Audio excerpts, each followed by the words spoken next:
Hi, welcome to a very special episode of Messier Mantra. For the first time ever, we're using modern technologies to bring you a guest from another part of the country. I believe he's in Huntsville, Alabama today. He's a really cool guy. He's got a great, interesting story that really affects me personally in a lot of ways. Conrad Thompson, what's up, man?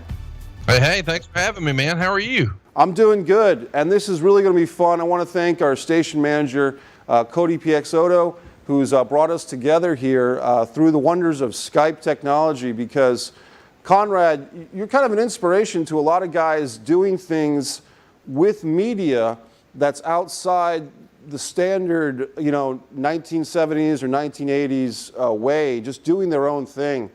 And we'll get into that. But first, I want to talk about your mortgage work and how that can help people. Why don't you go ahead and tell us about it? Well, yeah, I appreciate that, man. I've been doing mortgages for 17 years now, and it's my first true love and passion. And we're able to help people become homeowners and give them an opportunity to get out of an apartment and into a house, and their family a backyard for a dog, and a front yard to play catch, and a chimney for Santa Claus, and everything in between. And we're really excited to be able to help people do that and sort of have the backdrop for their story, the stage for the story of their life. And we're routinely helping people who needed a second chance. So maybe if you had been turned down before, the bank said no, we can help you find a way to make it happen. And usually with no money down, and most of the time your mortgage payment is roughly what you've been paying in rent. And we can make that happen at hidefromrent.com. Hidefromrent.com. And it's important because a lot of times when people hear the word mortgage, it's an intimidating word. They might feel that it's above their head or they don't have enough money. And what you're saying to folks is it actually is something that they can do, and you just put the human spin on it. It's really about enriching their lives. And if they're in a situation where they're paying rent every month, that might be expensive and they don't have that ownership. It's kind of a blunt expression, but paying rent is kind of like, you're just kind of peeing your money away or pissing your money away, to be more blunt. And for you to be able to help people do that puts the human side on the mortgage industry. Yeah, that's exactly right. I mean, the reality is, I don't know any super successful, wealthy people who rent. And the way to do this is to get into a house, pay it off as quickly as possible. And then you really do have the peace of mind that you're really set. If you don't have any car payments or credit card debt or whatever, and you own your house free and clear, man, what a way to live. Being debt free is the way to make it happen, and not having to write a check every single month for those living expenses. And instead, now you've got an asset that actually appreciates, and it's worth more this year than it was last year, et cetera, et cetera. It's just, it's the way to be. And we make it fast and easy. And we do try to offer personal service, just as you've said, at hidefromrent.com. And that's great, because a lot of wrestling fans, like myself, we kind of extend our childhood a bit, because, going to wrestling conventions or live pro wrestling shows, investing money in action figures or wrestling tickets, it can kind of, to be honest, like anything else, like a Star Wars obsession, or, people that love the band Kiss, or anything that kind of has a cultish type of mentality to it, it can become overwhelming. And so sometimes, years and decades go by and you find yourself not really having settled down into a life of debt-free living. And so what you're offering really is important, especially I think for a lot of pro wrestling fans that are probably watching this special episode of Messier Mantra. Absolutely, man. I appreciate the opportunity to come on and talk with you about it a little bit today. Okay, great. So now let's segue into what people know you for. Obviously, much bigger exposure right now with Something Else to Wrestle with Bruce Pritchard, without a T, and Conrad Thompson on the WWE Network. It's really quite a fun show. It's usually about a 2-hour show, and this is kind of the video version of, I dare say, your most popular podcast among several popular podcasts, Something to Wrestle with Bruce Pritchard. And I've really been enjoying your show for about 2 years now. Why don't you tell us, but the thing is that one story leads to another, because I think your first podcast, was that with Ric Flair or Tony Schiavone, Conrad? Ric Flair. It was Woo Nation for Play.it, and then eventually we went independent with the Ric Flair show, and then Something to Wrestle with Bruce Pritchard, and then What Happened When with Tony Schiavone, and then 83 Weeks with Eric Bischoff, and now Something Else to Wrestle with Bruce Pritchard on the WWE Network. And a lot of people were kind of wondering how you got started with this. And I remember hearing a story that you told that you basically just sent an email to Tony Schiavone, and it was kind of like a one email close. Can you tell us about that a little bit? Yeah, we had already done a show together for Ric Flair's Woo Nation, and so I had Tony's number, and I saw Tony steal the show at the NWA Legends Fan Fest in Charlotte. So I sent him a text message and asked if I could have his email. I had an interesting idea I wanted to shoot to him. And then I sent him, a multi-paragraph presentation. And it wasn't just, hey, we should do a podcast. It was a real business plan of, here's what the strategy would be for us to monetize this and make money. And this is a revenue stream for both you and I. And I didn't realize it, but behind the scenes, the guy he worked with in the radio business had been telling him for weeks, man, you got to listen to this podcast with Bruce Pritchard and Conrad Thompson. And Tony mentioned, I think I did a show with Conrad for Ric Flair. And he's like, oh man, if you did the WCW version of what Bruce is doing, it would be huge. Well, that had been happening behind the scenes for a few weeks and I didn't realize it. So when I sent the email, it was just right time, right place. And after I put all this thought into my presentation, Tony replied with 2 words, I'm in. And that's got to feel good when you have that communication with someone whose work you respect and admire, and you've worked together a little bit, and now you're going all in, so to speak, for another adventure. That's great. Yeah, we're having fun with it, man. So Conrad, I've heard a lot of your shows, and most recently it was a fun episode of 83 Weeks with Eric Bischoff. And what was really interesting was towards the end of the show, Eric, surprised you with a special guest. You want to tell us about what happened with that? Yeah, we were talking about Dusty Rhodes, celebrating the life of Dusty Rhodes, and then all of a sudden, he started talking about a third man, and he introduced a third man on the show, and I'm sort of thinking it's going to be his son Garrett or something like that, but in fact, it was the biggest star in the history of the business, Hulk Hogan himself, doing a run-in on 83 Weeks, and we didn't promote it or advertise it because I wanted the fans to be just as shocked and awed as I was, and it was quite the experience for me as a fan to get to talk to Hulk Hogan.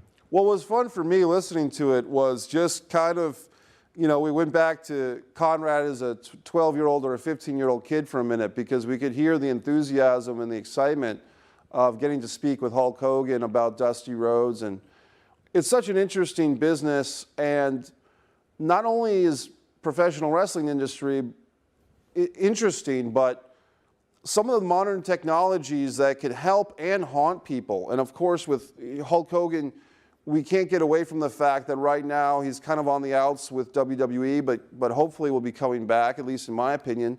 But you can see the other side of that where people are, hurt sensitivities or hurt from folks that were upset with what Hogan said in a very infamous situation with a lawsuit and everything.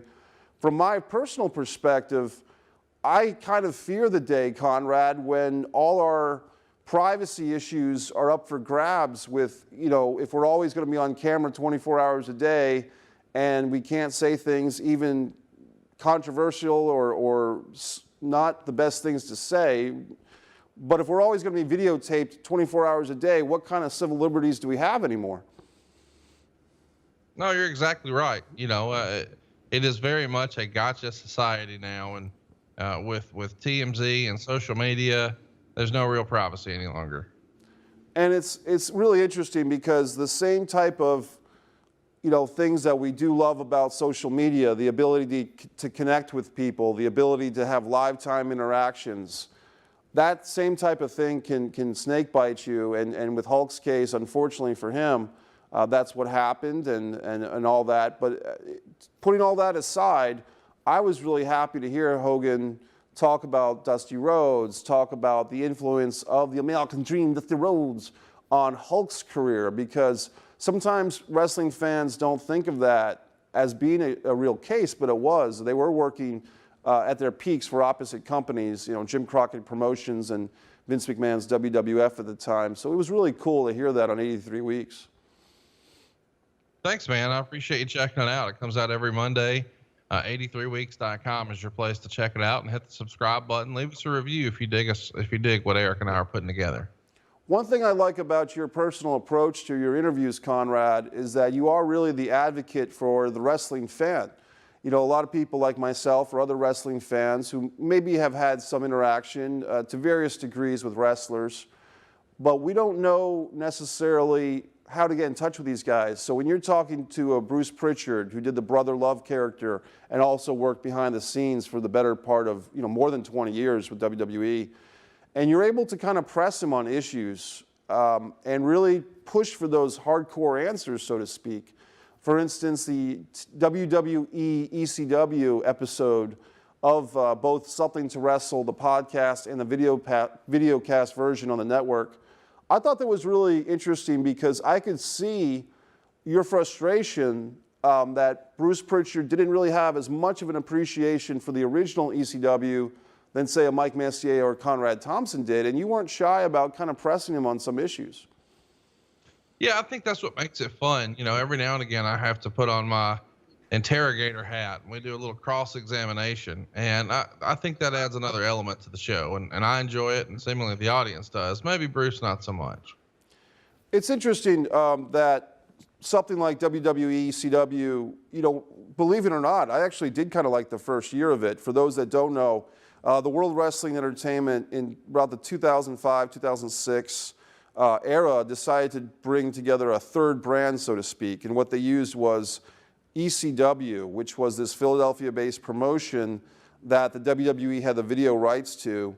And long story short, they kind of dropped the ball with it, although you can see shades of ECW even with NXT these days. If you really look hard enough, there is some lineage there or some shades of it. Yeah, it was a fun topic because we had talked about it before on the show already, but the idea that we got to do it on video, I think added another layer because people really got to see how dismissive Bruce was of it and how passionate I was about it. And I think it made for a fun show. Conrad, you've discussed that one of your most favorite live wrestling experiences as a fan was One Night Stand 2005, which I believe took place in New York. And so you attended that show as a fan. Can you tell us about that experience? Yeah, they announced they were bringing back, ECW for one night only, and it was going to be called One Night Stand, and they're doing it at the Hammerstein Ballroom there in New York City. And around that announcement, the independents who weren't going to be involved in that show for whatever reason decided to put together Hardcore Homecoming, and I managed to snag front row seats for both shows. And then all the other promotions sort of saw that as an opportunity and piggybacked it. So CZW had a show, the IWA had a show, Ring of Honor had a show. So a friend of mine from Georgia and I loaded up and flew to the Northeast, and we managed to snag front row seats for 5 shows. It was my favorite, even to this day, my favorite professional wrestling experience because I was able to see 5 totally different shows. One of those shows, by the way, had the, dream match from Naylor, which was Samoa Joe and the Necro Butcher. So the idea that you got to see that, but you also got to see, Terry Funk and Sabu and Shane Douglas and the Dudley Boys and some of those guys at Hardcore Homecoming and or One Night Stand was just outstanding. And I just don't know that any wrestling experience I've ever had could hold a candle to that. And it's a shame that we don't get the original unedited version of the show because they can't air all that music. But the Sandman's entrance at One Night Stand is just something to see, man. It's through the roof because he used the song Enter Sandman by Metallica. And so when you had the Sandman coming out to that song, that is tremendous. Sandman's a great guy.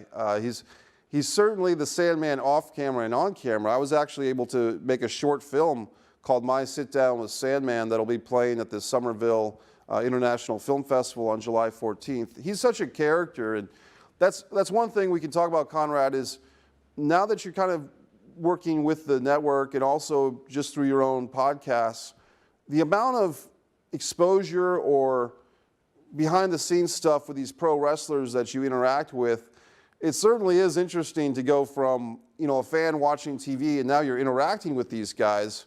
What can you tell us about some of the shocking things you've seen or some of the eye-opening experiences you've had with the wrestlers as real-life people.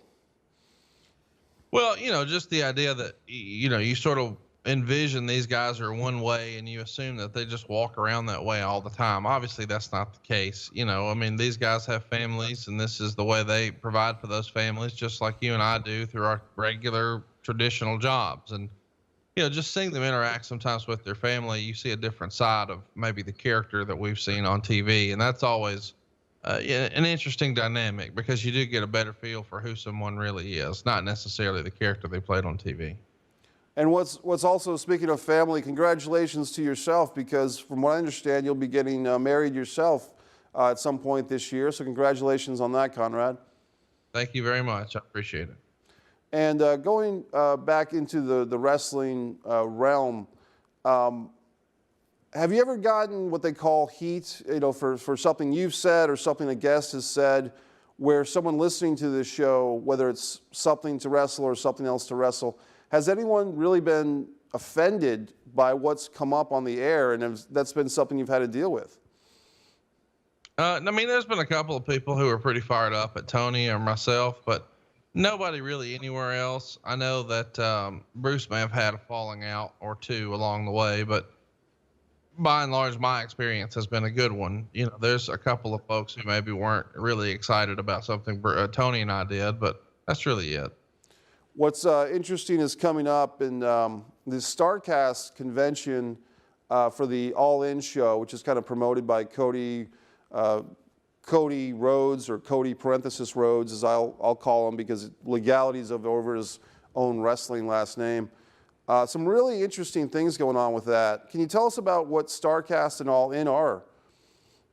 All In is the biggest non-WWE show in 20 years, and it's self-promoted and self-funded by three guys who had a vision and believed in themselves, the Young Bucks and, of course, Cody Rhodes, as you mentioned. And they were able to lock down an arena in the suburbs of Chicago, Sears Center, and with a lot of faith, they came out of their own pocket and announced tickets, and ta-da, they sold that thing out in less than a half hour. And along the way, I pitched Cody on, hey, we should have a convention that is sort of piggybacking All In, much like WrestleCon or Access piggyback WrestleMania. This could be your thing. And if you did it with me, I wouldn't run wrestling. I just want to do a wrestling podcast convention. And he sort of thought, like everybody else, what the hell is that? And so I sent him a real plan of, hey, here's what I would do. And he dug it. So he dug it, the Bucks dug it, and now all of a sudden we've got a destination weekend for people to enjoy in the Chicago area over Labor Day. What's interesting to me is I was watching Something Else to Wrestle on WWE Network last night, and I caught the StarCast baseball caps in the background of your own set. And I'm like, oh man, Conrad is getting that StarCast mentioned in a way, subliminally or not, on the network. And a friend of mine, a guy named JG, who I did a podcast last night with, Generating Heat, his big prediction was that the All In wrestling show, independent show, will be streamed on the network, the WWE network. JG made a real strong case for it that, Vince McMahon would love to have some of these guys featured on the network, because then you're crossovering the non-WWE fans into the WWE, and also the WWE fans who may not be aware of what's going on in the independent scene, suddenly they would be aware of it because it would be right there on the network, which seems to be a win-win for everybody. I don't know if you have any inside information or not, or if you can talk about it or not, but that was just something that we were discussing last night. That's a fun fantasy booking, but that's what it is. Well, that's what we're here for, right? And one thing I like to, speaking of fun fantasy booking, Conrad, I had to give you a lot of respect that I was listening to your episode about Slamboree 93, that Legends reunion show you did with Tony Schiavone. And you had speculated that wouldn't it have been interesting if instead of bringing out Paul Roma for the fourth member of the Four Horsemen way back in 1993, that Ric Flair brought out Dustin Rhodes. And Tony gave you an immediate compliment, and I thought, hey, that would have been a cool idea, because Dustin Rhodes, the history with Dusty Rhodes and the Four Horsemen, and it was interesting to see how your mind kind of came up with that. when you're doing these podcasts with your guests, Conrad, do you find your brain kind of going into booker mode or promoter mode a little bit? No, that was really just a one-off, but I do think that, there would have been a fun way to introduce a new storyline there. But I mean, I really do understand why it didn't happen, but it would have been fun. I mean, it feels like there's a natural storyline that you could build off of there. But I mean, again, I get in that climate why they said, I don't know. It was a thing where Paul Roma at the time especially, had a great physique. He was a great talent, maybe more so thought of as a tag team guy. But in a sense, I mean, I remember if you watch those tapes, Arn Anderson and Paul Roma were kind of more over than people give them credit for, I guess. But we're going really deep into the obscurity world of pro wrestling here, which is always fun. And that's the thing with some of your podcasts, Conrad. You might have a show which is labeled, the Dusty Rhodes tribute show, but within that 2 or 3 hour conversation, you and whether it's Eric Bischoff or Tony Schiavone or Ric Flair or Bruce Pritchard, you're going to be able to cover topics from that same time period that may not be labeled in the title of the show because there's so much to talk about. Yeah, I mean, that's the idea, man. We want to overwhelm you with content, and every now and again we'll take a hard left and just sort of pivot. And I think we get some of our best stories that way. One thing I would say for people that might be watching this, the reason I would say to check out everything that Conrad Thompson is doing, especially if you're a wrestling fan in the 80s and 90s, and maybe don't even watch, what they call the current product. Your shows, your podcasts are really fun for fans from that generation, especially who remember Brother Love or they remember the Great American Bash and things like that. It's a great way to kind of relive those memories and those moments. Thanks, man. I appreciate that. What happened when is now on Wednesdays at WHWMonday.com. You can still get it on Monday if you support us on Patreon. You'll get the show 2 days early, ad-free, and we've got lots of fun bonus content on there. Well, just this past week, we taped 2 bonus episodes, one about NXT War Games, which is something Tony had never seen. He had never seen the WWE's version of War Games or NXT for that matter.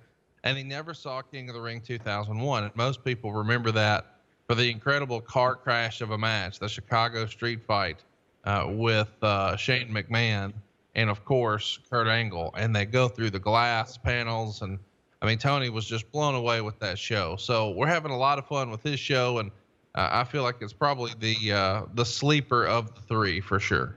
And Kurt Angle doing that, kind of, I don't know if that was a belly to back suplex or a overhead suplex, trying to put Shane through the glass door, and it doesn't even break, and Shane takes a pretty dramatic drop on his head.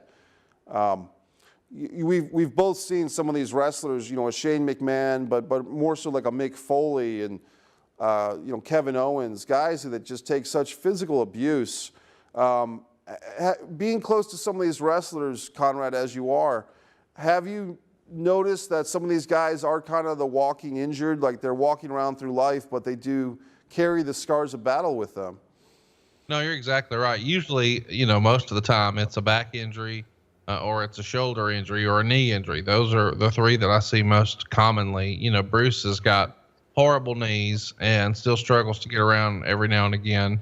Rick has a very bad shoulder, and of course Tony is he's probably in need of some additional neck surgeries.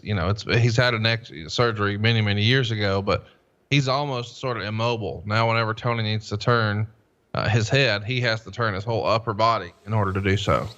I'm sorry to hear that because Tony Schiavone, I mean, he's a great storyteller, and even the work that he did with Jim Ross, going back to say the 1988 Great American Bash or that Jim Crockett, the end of the Crockett era, Tony Schiavone really was. I mean, what these guys were the soundtrack of our lives or the tapestry of our lives as wrestling fans, and so for me, I was good friends with Ox Baker, and Ox.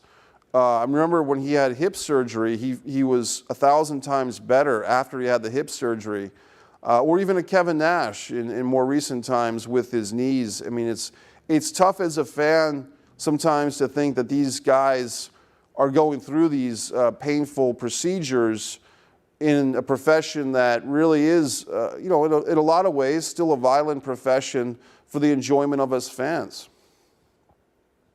Yeah, it's weird. You know, these guys get addicted to the roar of the crowd and the fandom, and maybe they hang on a little longer than they should. And as a result, they put themselves through the paces a lot more than you might imagine. And unfortunately, they've just got to live with that forever and ever.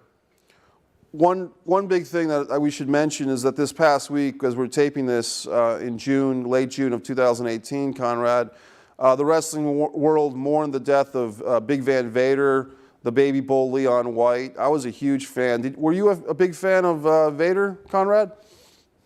Oh, a huge fan, man. You know, I was a big fan before I sort of got out of wrestling, but when I got back into wrestling, he had jumped over to the WWF, and I just had a lot of hope for him and his series with Shawn Michaels, or what I hoped would be a series with Shawn Michaels.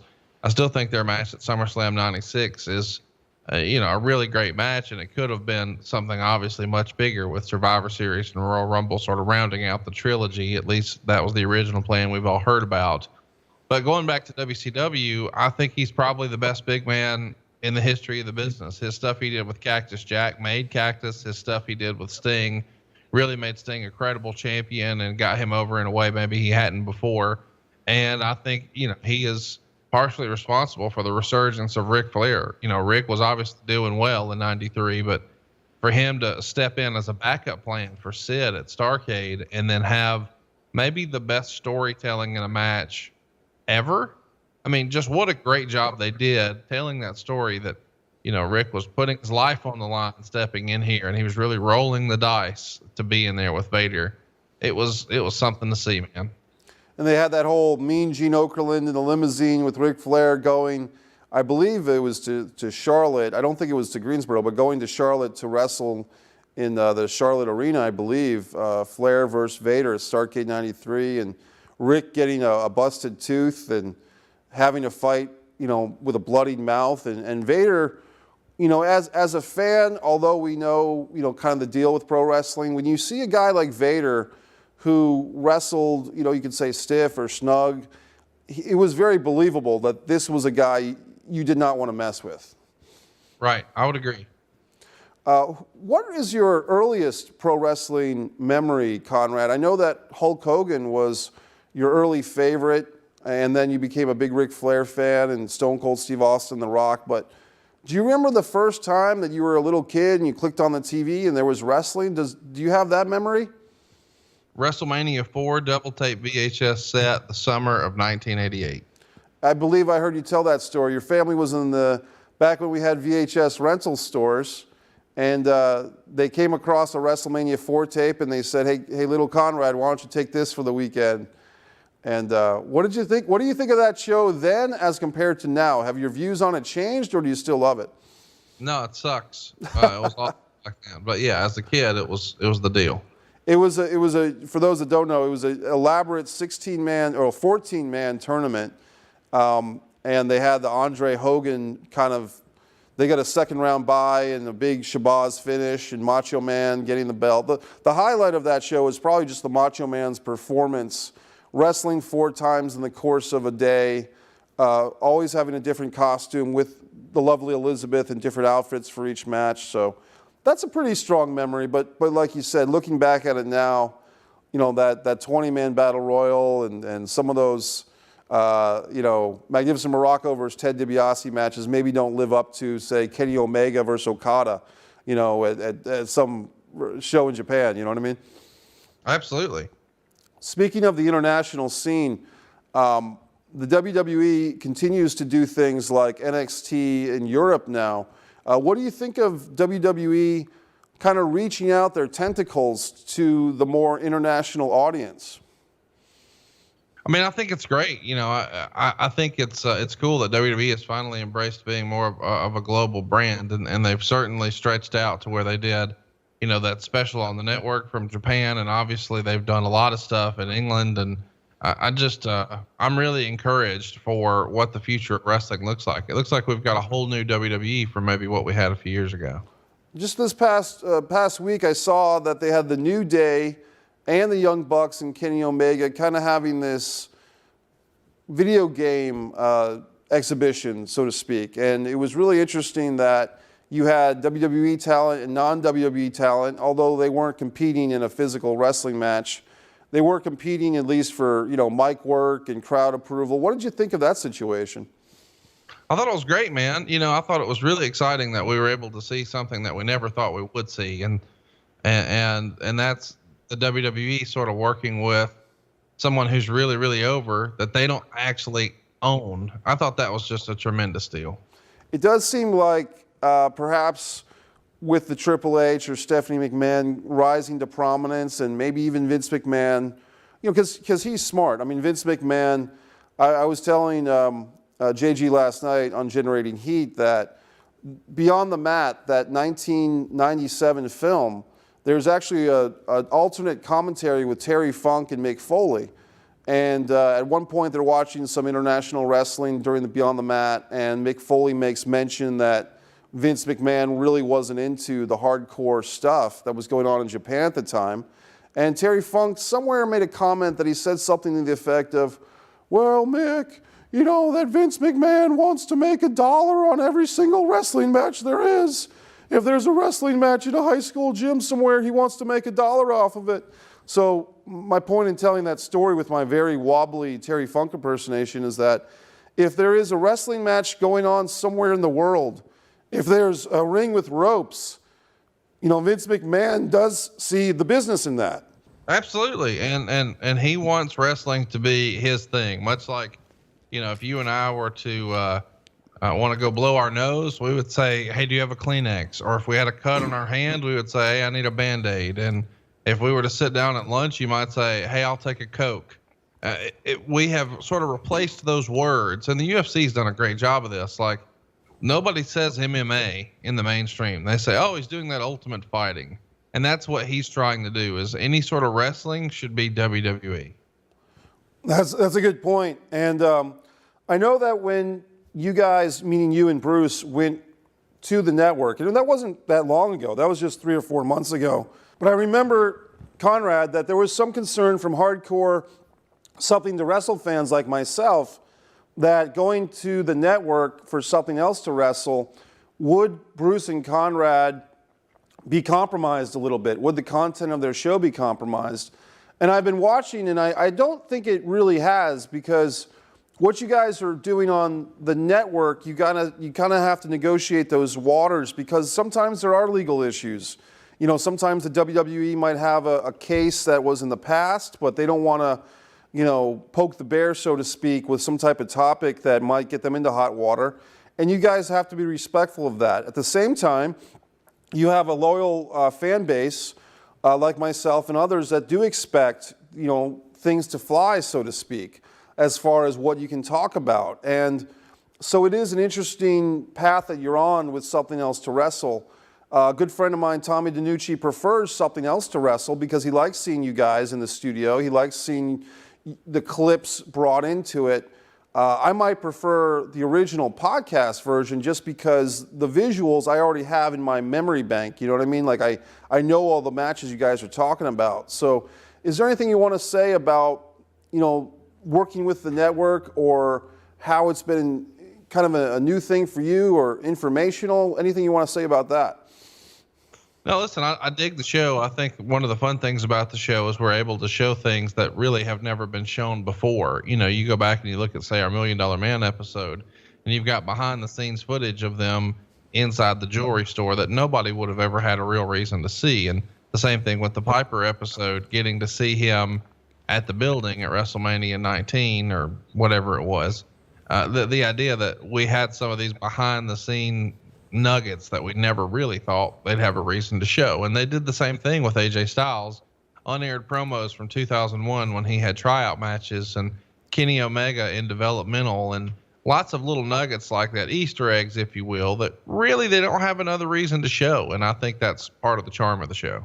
It was cool to see in that $1 Million Man episode how the jeweler is making that belt, and he was actually thinking, the jeweler making the $1 Million Man belt, he was thinking it was going to be like an Elvis type of belt with a prominent belt buckle, but you guys were like, no, or Bruce Pritchard's like, no, this piece that you think is a centerpiece, that's got to go on the back because we want a championship belt for wrestling. And so that type of thing, you're right, is best illustrated with video.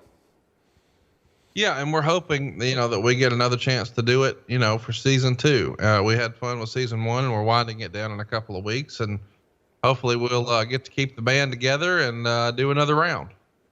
Well, I hope so as well, because it has been one of the most popular, if not the most popular, new additions to the network.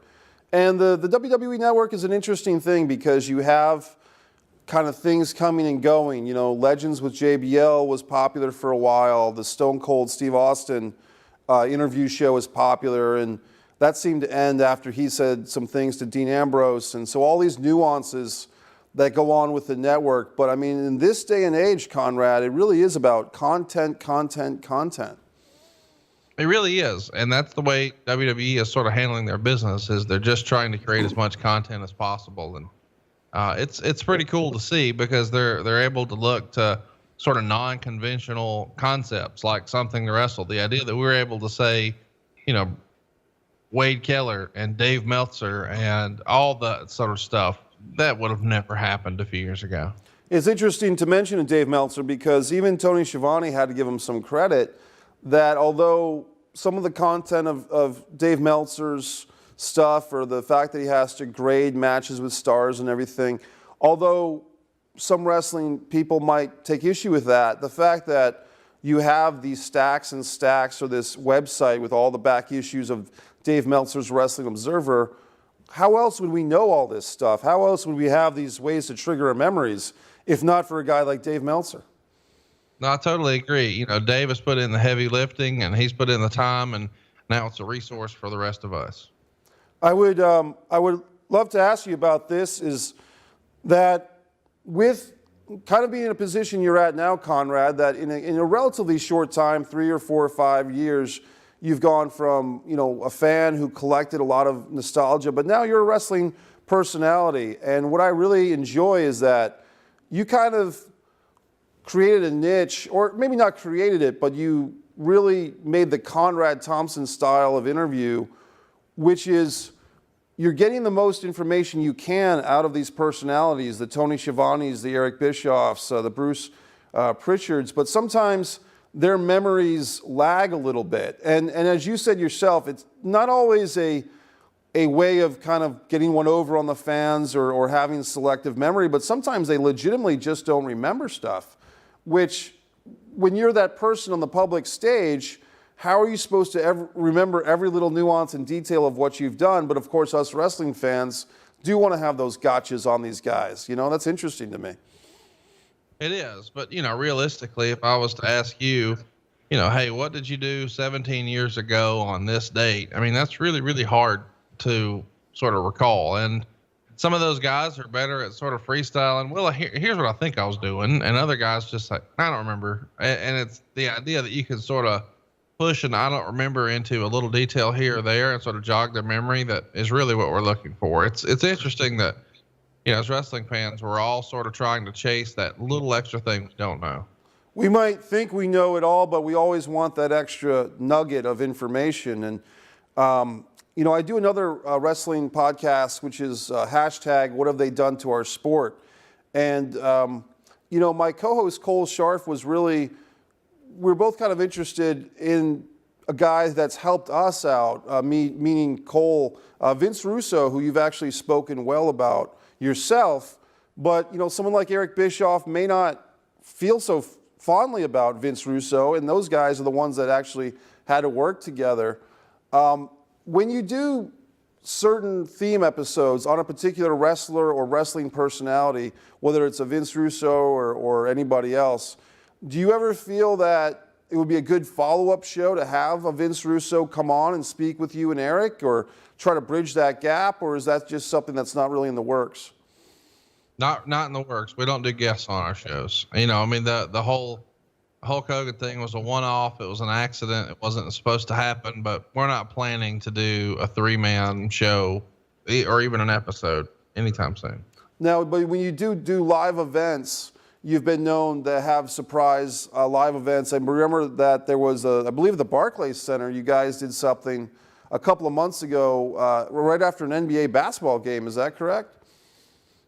Yeah, that's right. We've done one for hockey and we've done one for basketball. We did a show right after an NHL game in Florida for the Panthers, and then right after a Nets game in Brooklyn for the Nets. So, yeah, we were excited to do those, and hopefully we have opportunities like that in the next year as well. I think you're coming back to the Boston area in October, I believe, correct? That's right. We'll be there on the 21st. What can people expect, Conrad, when they come to a live, show with Conrad Thompson, whether it's with Eric Bischoff or Bruce Pritchard or even Tony Schiavone? I know it's expect the unexpected, but what's the general thing for those that have never been to a live event like this before?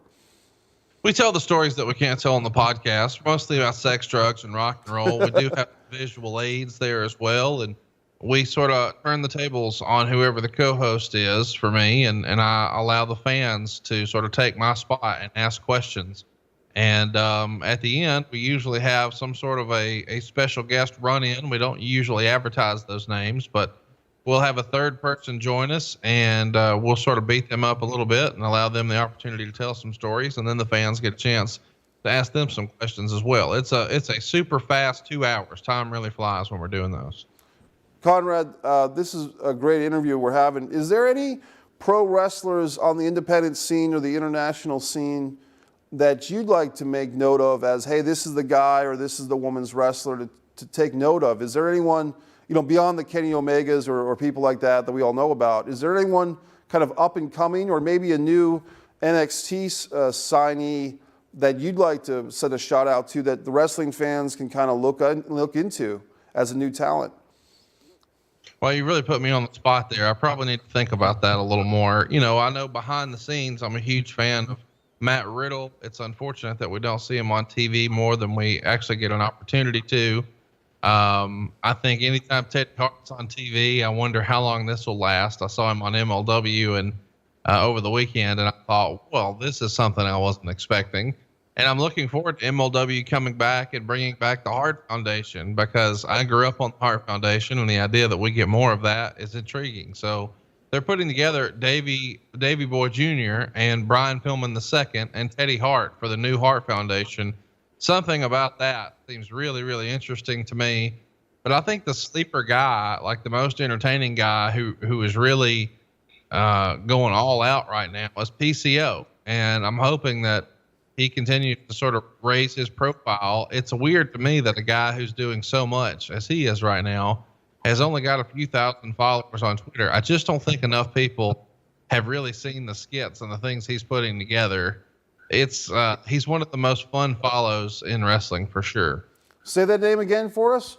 PCO, Pierre Carl Ouellette. You remember him from back in the day. Worked with both WWF and WCW, and now he's got a bit of a resurgence. We've sort of talked about him on the Pritchard Show as the Pirate, because that's the way he's referred to in the book from Shawn Michaels.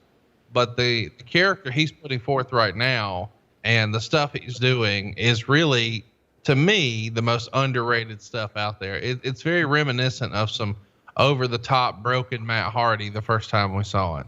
Was this the same guy that had that killer match with Bret Hart at an In Your House pay-per-view? Is that the same guy? Yeah. That's incredible. He must have been his mid-20s back then, because that match was a good 20 years ago at this point. So that's fantastic, because I remember that people were talking about that In Your House match as a top match, and they were really impressed with this guy. And so it's good to hear that he's doing this now. Yeah, he'll be 51 later this year, and he's out here doing moonsaults. And he's got skits where he's being electrocuted and nails driven up his nose. And this is quite the performer that we've got right now, especially when you consider the fact that he's 50 years old. Right. I remember seeing something, it was from a couple of years ago, but it was actually Damian Demento doing some crazy promos where he's sitting in his home on his computer interacting with fans in a very angry type of way. And I was like, this is Damian Demento, the guy that lost to Undertaker on Raw back in '93, the first episode of Raw. And it's amazing that some of these guys never quite lose their gift for gab. But with the wrestler you're talking about, Pierre, that's great that he's still doing it. Yep. And I was going to ask you, Conrad, now that you've got all this exposure, you're having fun, is there any recent wrestling collectibles that you've acquired that you want to share with us as something cool that you came across or something you're looking to acquire for your collection? I'm always looking for Ric Flair robes and old ring used belts. If you've got a lead on any of that, by all means, slide in my DMs. Hey, it's Conrad. I'm always looking for ring used titles and Ric Flair robes.